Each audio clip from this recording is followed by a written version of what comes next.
जाति व्यवस्था के कारण हमारे लोगों को अस्पृश्य बनाया गया, अछूत बनाया गया। ये जाति व्यवस्था के कारण हुआ, जिसके कारण हमारे पहले के जो पुरखे थे, थोड़े समझदार थे, उन्होंने धर्म परिवर्तन किया। जो हम लोग अल्पसंख्यक की बात कर रहे हैं, उन्होंने धर्म परिवर्तन किया, मुसलमान बने, सिख बने, ईसाई बने, बुद्धिस्ट बने, लिंगायत बने, जैन बने, आज भी बन रहे हैं। केवल बने ही नहीं, आज भी बन रहे हैं। और यहां एक सरदार जी बैठे हुए हैं, वो पहले जाटवी थे, 2 लोग आ गए अब तो हमारे भाई, दोनों लोग जाटव थे, धर्म परिवर्तन कर लिया। यही अस्पृश्यता जाति व्यवस्था के कारण आपके सामने बैठे हुए। कोई दूर का उदाहरण देने की जरूरत नहीं है। और हमको ये पढ़ाया जाता है किताबों में कि भारत का जो सच्चा जो इतिहास है वो हिंदू और मुसलमानों का संघर्ष का इतिहास है। इस देश का अगर कोई बड़ा, सबसे बड़ा कोई शत्रु है तो वो मुसलमान है। क्यों है? क्योंकि उन्होंने मंदिर तोड़े। क्यों है? क्योंकि उन्होंने तलवार की नोक पर यहां पे धर्म परिवर्तन कराया। अब सवाल खड़ा करते हैं उन लोगों से, उन लोगों की बात मान लेते हैं। अगर उन्होंने मंदिर तोड़े, मंदिर तोड़ के तलवारें चलाई और तलवार चला के धर्म परिवर्तन किया, तो जो मंदिर है ये मंदिर नहीं, ये तो बौद्ध विहार थी, वो किसने तोड़ी? जिनको तुम मंदिर कहते हो ये मंदिर नहीं थे, ये तो बौद्ध विहार थी, ये किसने तोड़ी? एक सवाल। दूसरा सवाल है, मुसलमानों ने तलवार चलाई और तलवार चलाकर हमारे लोगों को मुसलमान बनाया, तो कोई लोग बुद्धिस्ट क्यों बने, कोई सिख क्यों बन रहे हैं, कोई ईसाई क्यों बन रहे हैं, कोई जैन क्यों बन रहे हैं? ये लोग तो तलवार नहीं चला रहे। सवाल है ना, ये लोग तो तलवार नहीं चला रहे। फिर ये लोग धर्म परिवर्तन पहले भी किया, आज भी कर रहे हैं, क्यों कर रहे हैं? इससे सिद्ध होता है कि ये धर्म परिवर्तन तलवार के आधार पर नहीं हुआ, बल्कि यहां पे जो सूफी संत आए, जिन्होंने समता, स्वतंत्रता, बंधुता, न्याय का पाठ पढ़ाया, इस जाति व्यवस्था, अस्पृश्यता से बचने के लिए हमारे लोगों ने धर्म परिवर्तन किया। ये है मूल बात। इस जाति व्यवस्था, वर्ण व्यवस्था, अस्पृश्यता से बचने के लिए हमारे लोगों ने धर्म परिवर्तन किया, और जिन्होंने धर्म परिवर्तन किया उनको दुश्मन बनाया। इसलिए आज हमारे लोगों को बड़े पैमाने पर लगता है ये हमारे शत्रु है। साथियों, शत्रु नहीं है, ये हमारे भाई है। और ये पहले हमारे जो इतिहासकार थे, जो इतिहासकार लोग किस आधार पर इनको भाई मानते थे, तो वो कहते थे ऐतिहासिक क्या था, इतिहास के आधार पर, हिस्टोरियन आधार पर ये मानते थे कि हम लोग भारत के मूल नागरिक हैं। ज्योतिराव फुले ने कहा था ये भारत के मूल निवासी लोग हैं। अभी 21 मई 2021 टाइम्स ऑफ इंडिया में ये खबर छपके आई, डीएनए के आधार पर भारत के एससी, एसटी, ओबीसी और माइनॉरिटी, ये साइंस के आधार पर, डीएनए के आधार पर ये भाई भाई है, ये भारत के मूल निवासी हैं। तो हम लोगों को लड़ने की जरूरत है क्या? पहले इतिहास के आधार पर जानते थे, वैज्ञानिकों ने यह सिद्ध कर दिया कि भारत के जो एससी, एसटी, ओबीसी के जो लोग हैं ये भारत के मूल निवासी लोग हैं। इसलिए हम लोगों ने प्लान बनाया एससी, एसटी, ओबीसी, माइनॉरिटी मूल निवासी एकता महासम्मेलन। ये जो मूल निवासी हैं इनकी एकता बनना चाहिए, और ये एकता बनना चाहिए। ये मूल निवासी बहुजन लोग हैं, ये बहुजन समाज बनाने के लिए हम लोग ये काम कर रहे हैं साथियों। इसलिए आप लोगों को 2-4 उदाहरण और बताना चाहता हूं। देश में, मध्य प्रदेश में ही नहीं, देश भर में ओबीसी के लोग मांग कर रहे हैं। अब मांग किससे कर रहे हैं? पहले मांग की मंडल कमीशन के लिए कि मंडल कमीशन लागू करो वरना कुर्सी खाली करो। आज ओबीसी के लोग कह रहे हैं ओबीसी की जनगणना करो वरना कुर्सी खाली करो। आज ये नारा देना पड़ रहा है। क्यों? क्योंकि ओबीसी की जनगणना होगी, ओबीसी के साथ में सभी जाति समूह की जनगणना होगी, और जनगणना होगी तो हमारे लोगों को मालूम पड़ेगा कितनी हमारी संख्या है। इस देश में हमारी संख्या क्या है, इस देश में हमारी हिस्सेदारी क्या है, यह बात हमारे लोगों को मालूम पड़ेगा। इसलिए पूरे देश भर में राष्ट्रीय पिछड़ा वर्ग मोर्चा और माननीय चौधरी विकास पटेल जी इस मुहिम को चला रहे हैं। क्यों चला रहे हैं? बीपी सिंह जी छत्री थे, छत्री होने के नाते उन्होंने ओबीसी के साथ में न्याय किया, इसलिए उनको न्याय प्रिय राजा कहा गया। और आज देश में प्रधानमंत्री ओबीसी के हैं, ज्यादातर राज्यों के मुख्यमंत्री ओबीसी के हैं, लेकिन ओबीसी की जनगणना नहीं हो रही है। नरेंद्र मोदी जी हमारे इधर सबलगढ़ में आते हैं, चंबल प्रांत में, चीते कितने हैं जंगल में, चीतों को छोड़ने आते हैं। इस देश में जो ताली बजाते हैं, आप लोग क्या कहते हैं उनको? ताली बजाते हैं, कौन होते हैं वो लोग? उनकी जनगणना हो गई, लेकिन पिछड़ों की जनगणना नहीं हो रही है। देश के प्रधानमंत्री ओबीसी के, मध्य प्रदेश में मुख्यमंत्री ओबीसी के, और उस समय सुखलाल कुशवाहा जी ने नारा दिया था कि मध्य प्रदेश की मजबूरी है और पिछड़ा वर्ग का मुख्यमंत्री जरूरी है। उमा भारती जी को मध्य प्रदेश का मुख्यमंत्री बनाया, उस समय से लगातार मुख्यमंत्री मध्य प्रदेश में बन रहे हैं, लेकिन ओबीसी को 27% आरक्षण मिलना चाहिए। 27 तो छोड़िए, 14 भी नहीं दे रहे हैं पूरा, उसमें भी 13% दे रहे हैं, उसमें भी 1% जो लोग खा रहे हैं।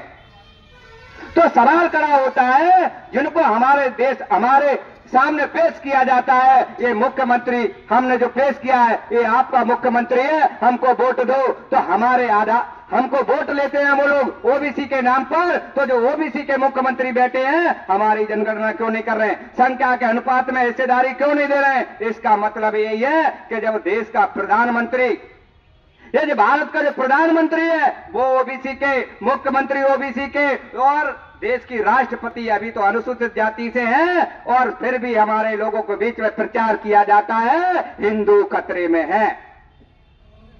राष्ट्रपति तुम्हारा, प्रधानमंत्री तुम्हारा, मुख्यमंत्री ज्यादातर होकर राज्य तुम्हारे, और आईएएस आईपीएस तुम्हारे, सारे बड़े बड़े साधनों पे कब्जा तुम्हारा, और फिर भी हिंदू खतरे में है। ये लोग हम लोगों को गुमराह करते हैं, हिंदू के नाम पर प्रोपेगेंडा करते हैं, हिंदू के नाम पर एससी एसटी ओबीसी को लोगों को गुमराह करते हैं, और खुद जाकर सत्ता संपत्ति में मालिक बने बैठे हुए।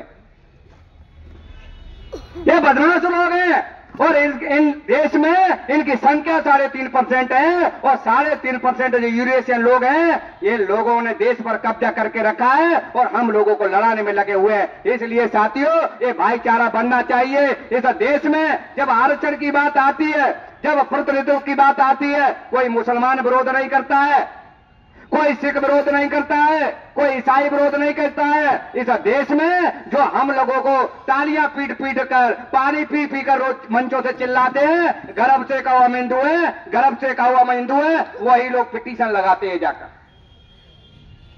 जो लोग रात दिन पानी पी पी कर हमको कोसते हैं, गर्भ से कहो हम हिंदू है, वही लोग जाकर पिटीशन लगाते हैं कि ओबीसी को जनगणना नहीं होना चाहिए। अभी मोहन यादव जी ने राजनीतिक लाभ लेने के लिए थोड़ा सा स्टेटमेंट क्या दे दिया कि ओबीसी को मध्य प्रदेश में हम आरक्षण लागू करेंगे।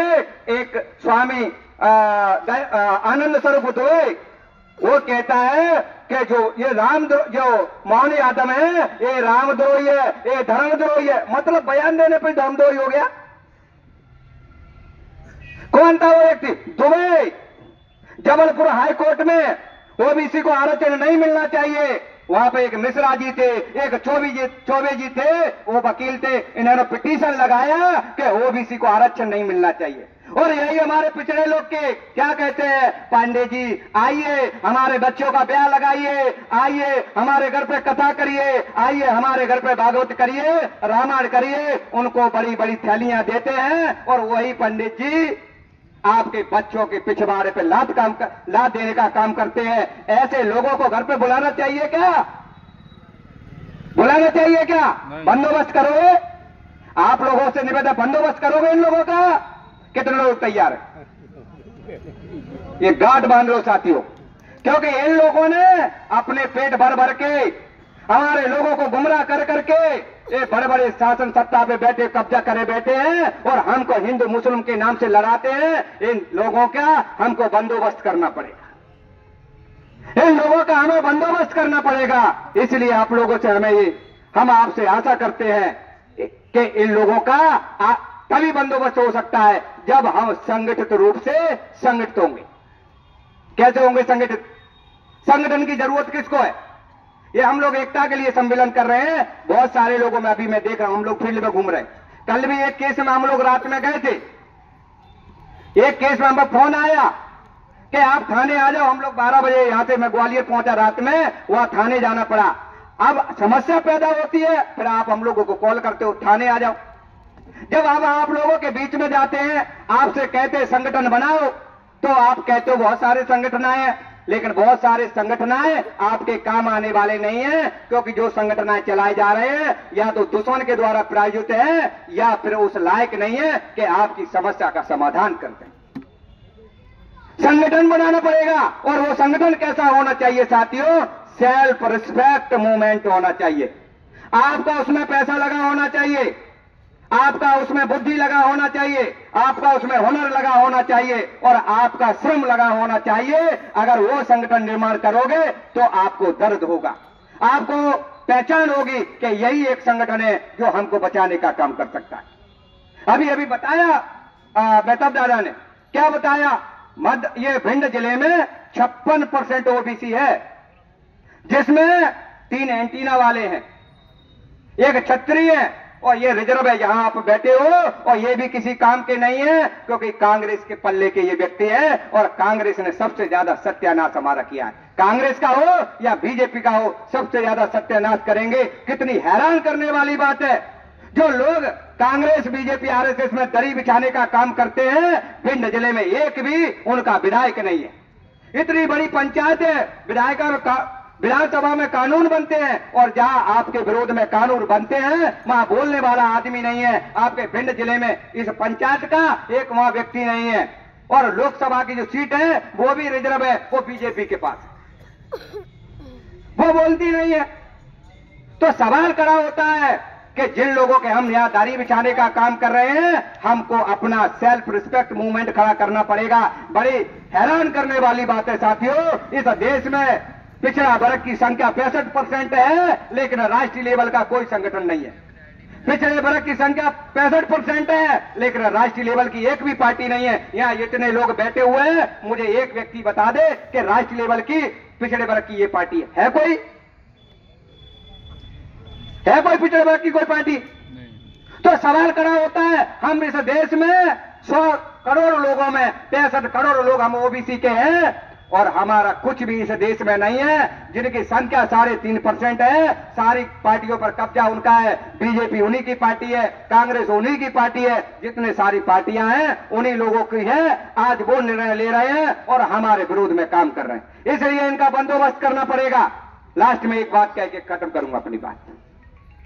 बहुत सारे यहां लोग बैठे हुए, आप लोगों को पाठ पढ़ाया गया कुंभ मेले में चलो, और मैंने दैनिक भास्कर की रिपोर्ट पढ़ी। दैनिक भास्कर जो पेपर है, उस पेपर में निकला कि 65 करोड़ लोग कुंभ मेले में गए, और 65 करोड़ कुंभ मेले में गए तो काहे के लिए गए? तो बताया गया वो लोग गंगा जी नहाने गए थे। अब गंगा जी नहाने क्यों गए? क्योंकि इन लोगों ने पाप किया। देश के प्रधानमंत्री गंगा जी स्नान करने जाते हैं, देश के गृह मंत्री स्नान करने जाते हैं, और इस देश में 65 करोड़ लोग गंगा स्नान करने जाते हैं। अब आप सोचिए, जिस धरती पर 65 करोड़ लोग पापी हो, और वो गंगा के भरोसे बैठे हैं कि आपका पाप धोएंगे तो आपका भविष्य निर्माण होगा। जिस देश में 65 करोड़ लोग पापी हो, और वो गंगा के भरोसे बैठे हैं कि हम कितना भी कुकर्म करेंगे, गंगा में नहा लेंगे, जिंदाबाद हो जाएंगे। 65 करोड़ लोग, ये हैरान करने वाली बात है साथियों। वो इस भरोसे बैठे हैं कि गंगा हमारे पाप धो देगी, इसलिए इस देश में लोग पाप कर रहे हैं। आसाराम ने बलात्कार किया, जेल में डले दिखाए, किया ना। अभी एक बाबा है दिल्ली का, नाबालिग लड़कियों के साथ में बलात्कार किया, गिरफ्तार किया गया है। आसाराम, राम रहीम, कितने बाबा जेल में पहुंच गए और हमको पाठ पढ़ाते रहे कि गंगा जाओ पाप धो जाएंगे। अगर गंगा जाने से पाप धोते तो बाबा जी आप जेल में क्यों डले हो? आपके पाप क्यों नहीं धुल रहे हैं? इससे सिद्ध होता है ये लोग आपको गुमराह करते हैं, आपकी बुद्धि का गलत इस्तेमाल करते हैं। इसलिए आप लोग सही निर्णय लो और इन लोगों के बहकावे से बचो। आप लोगों ने मेरी बात को सुना, इसके लिए आभार, धन्यवाद। बोल 50 जय मूल निवासी। धन्यवाद।